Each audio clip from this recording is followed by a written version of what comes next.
எல்லாருக்கும் வணக்கம். என் பேர் Suganthi. Welcome to your recipes diary. இன்னைக்கு புளிச்சக்கீரை தொக்கு எப்படி செய்யறதுன்றதை பார்க்க போறோம். வாங்க இந்த ரெசிபி எப்படி செய்யறதுன்றதை வீடியோக்குள்ள போய் பார்க்கலாம். முதல்ல புளிச்சக்கீரையை தண்ணியில 2-3 முறை நல்லா அலசி எடுத்துட்டு அதை ஈரம் இல்லாம ஒரு துணியில பரப்பி விட்டு நல்லா ஆற வச்சு எடுத்துக்கோங்க. இப்ப தொக்குக்கு தேவையான மசாலா பவுடர் ரெடி பண்ணிக்கலாம். 1 டீஸ்பூன் வெந்தயம், 2 டீஸ்பூன் மிளகு, 4 டீஸ்பூன் தனியா, 2 டீஸ்பூன் சீரகம். உங்க காரத்துக்கு ஏற்ற மாதிரி வரமிளகாய் சேர்த்துக்கோங்க. நான் 25 வரமிளகாய் சேர்த்துருக்கேன். இப்போ இதை லோ ஃப்ளேம்லயே நல்லா ட்ரை ரோஸ்ட் பண்ணிக்கலாம். நல்ல ஒரு ஃப்ளேவர் வர வரைக்கும் ட்ரை ரோஸ்ட் பண்ணிட்டு ஸ்டவ் ஆஃப் பண்ணிடுங்க. இப்போ இதை அப்படியே நல்லா ஆற விட்டுட்டு ஒரு மிக்ஸி ஜார்ல சேர்த்து நல்ல நைஸ் பவுடரை அரைச்சி எடுத்துக்கலாம். இந்த மாதிரி நல்லா நைஸ் பவுடரை அரைச்சதும் இந்த மசாலா பவுடர் எடுத்து வேற ஒரு பவுலுக்கு மாற்றி வச்சுக்கோங்க. இப்போ நம்ம மசாலா வறுத்து எடுத்த அதே பேன்லேயே 1/2 கப் தண்ணி சேர்த்துக்கோங்க. ஒரு பெரிய லெமன் சைஸ் புளி சேர்த்து லோ டு மீடியம் ஃப்ளேமில் இந்த புளி அந்த தண்ணியிலே வேக விடுங்க. தண்ணி ஃபுல்லாக ட்ரை ஆனதுக்கு அப்புறமா ஸ்டவ் ஆஃப் பண்ணிட்டு இந்த புளியை தனியாக எடுத்து வச்சுக்கலாம். அடுத்ததா ஸ்டவ்ல ஒரு கடாய் வச்சு ஹீட் பண்ணிக்கலாம். 3 டேபிள் ஸ்பூன் எண்ணெய் சேர்த்துக்கோங்க. 1/2 கப் பூண்டு பல் தோல் ரிமூவ் பண்ணிட்டு சேர்த்துக்கோங்க. ஒரு 2-3 நிமிஷம் பூண்டு எண்ணெயிலே நல்லா வதக்கிக்கோங்க. பூண்டு நல்லா வதங்கினதுக்கு அப்புறமா ஒரு பவுல்ல மாத்தி வச்சுக்கலாம். ஸ்டவ் லோ ஃப்ளேம்லயே வச்சுக்கலாம். அதே கடாயில நம்ம ஏற்கனவே கிளீன் பண்ணி ஆற வச்சிருக்க புளிச்சக்கீரை சேர்த்துக்கலாம். 2 கரண்டி வச்சுட்டு நல்லா இந்த கீரையை நல்லா புரட்டி போட்டு எண்ணெயில நல்லா வதக்கிக்கலாம். கீரையில இருக்கிற எல்லா பக்கமும் கொஞ்சம் கூட பச்சையா இல்லாம ஃபுல்லா நல்லா எண்ணெயில வதக்கி எடுத்துக்கோங்க.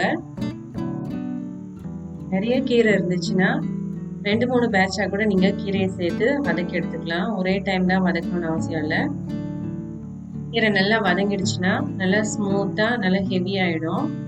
இந்த அளவுக்கு நல்லா கலர் சேஞ்ச் ஆகுற அளவுக்கும் நல்லா வதக்கிக்கோங்க. கீரை ஸ்மூத்தா கொஞ்சம் ஹெவியா ஆகும். அந்த அளவுக்கு நல்லா வதங்கினதுக்கு அப்புறமா ஸ்டவ் ஆஃப் பண்ணிக்கலாம். இப்ப ஸ்டவ் ஆஃப் பண்ணிட்டு இதை அப்படியே ஆற வச்சுக்கலாம். இப்ப ஆற வச்ச கீரையை மிக்ஸி ஜார்ல சேர்த்துக்கலாம். ஏற்கனவே வதக்கி வச்ச பூண்டு சேர்த்துக்கோங்க. சுடு தண்ணியில வேக வச்சு எடுத்த புளி சேர்த்துக்கலாம். டேஸ்ட்க்கு ஏற்ற மாதிரி கல்லுப்பு சேர்த்து நல்ல நைஸ் பேஸ்டா அரைச்சி எடுத்துக்கோங்க. அடுத்ததா நம்ம கீரை வதக்கின அதே கடாயிலேயே அரைச்சி வச்ச கீரை பேஸ்ட் சேர்த்துக்கலாம். இப்போ இதுல ஏற்கனவே அரைச்சி வச்ச மசாலா பவுடர் சேர்த்துக்கோங்க. நான் இப்ப பாதி அளவு மசாலா பவுடர் சேர்த்துக்கிறேன். நல்லா மிக்ஸ் பண்ணி விட்டுக்கோங்க. டேஸ்ட் செக் பண்ணி பார்க்கலாம். கீரை கொஞ்சம் புளிப்பா தான் இருக்கு. அதனால மீதி இருக்கிற மசாலா பவுடர் ஃபுல்லாவே சேர்த்து நல்லா கலந்து விட்டுக்கலாம். கடைசியா தாளிப்புக்கு ஒரு தாளிப்பு கரண்டி இல்லாட்டி சின்ன கடாய் ஸ்டவ்ல வச்சு ஹீட் பண்ணிக்கோங்க. 1/2 கப் எண்ணெய் சேர்த்துக்கோங்க.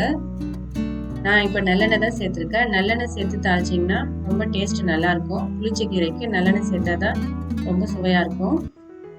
எண்ணெய் நல்லா சூடானதும் 1 டேபிள் ஸ்பூன் கடுகு, 1/2 டீஸ்பூன் சீரகம் சேர்த்துக்கோங்க. 6-7 பல் பூண்டு இதை மாதிரி நல்லா தட்டிட்டு சேர்த்துக்கோங்க. நல்லா வாசனையா டேஸ்டா இருக்கும். 2 கொத்து கருவேப்பிலை சேர்த்துக்கோங்க. சேர்த்துட்டு ஸ்டவ் ஆஃப் பண்ணிடலாம். இந்த தாளிப்பை கீரை கூட சேர்த்து நல்லா மிக்ஸ் பண்ணி விட்டுக்கோங்க. லோ டு மீடியம் ஃப்ளேம்ல 5-7 நிமிஷம் வரைக்கும் கீரையிலேருந்து நல்லா எண்ணெய் பிரிஞ்சு வர வரைக்கும் நல்லா வதக்கிக்கோங்க. இந்த மாதிரி சுத்தி லேசா எண்ணெய் பிரிஞ்சு வந்த உடனே ஸ்டவ் ஆஃப் பண்ணிக்கலாம். அவ்வளோதாங்க, ரொம்ப சுவையான புளிச்சக்கீரை தொக்கு ரெடி ஆயிடுச்சு. ரெசிபி நீங்க ட்ரை பண்ணி பார்த்தீங்கன்னா எப்படி வந்துச்சுன்றது கண்டிப்பா கமெண்ட்ல சொல்லுங்க. இந்த வீடியோ உங்களுக்கு பிடிச்சிருந்தா லைக் பண்ணுங்க. மறக்காம உங்க ஃப்ரெண்ட்ஸ் அண்ட் ஃபேமிலி மெம்பர்ஸ்க்கு ஷேர் பண்ணுங்க. இதே மாதிரி நான் போடுற ரெசிபிஸோட லேட்டஸ்ட் அப்டேட்ஸ்க்கு your recipes diary channel subscribe பண்ணி கூடவே பெல் ஐக்கானையும் பிரஸ் பண்ணி ஆல் ஆப்ஷன் செலக்ட் பண்ணுங்க. தேங்க்யூ. பை பாய்.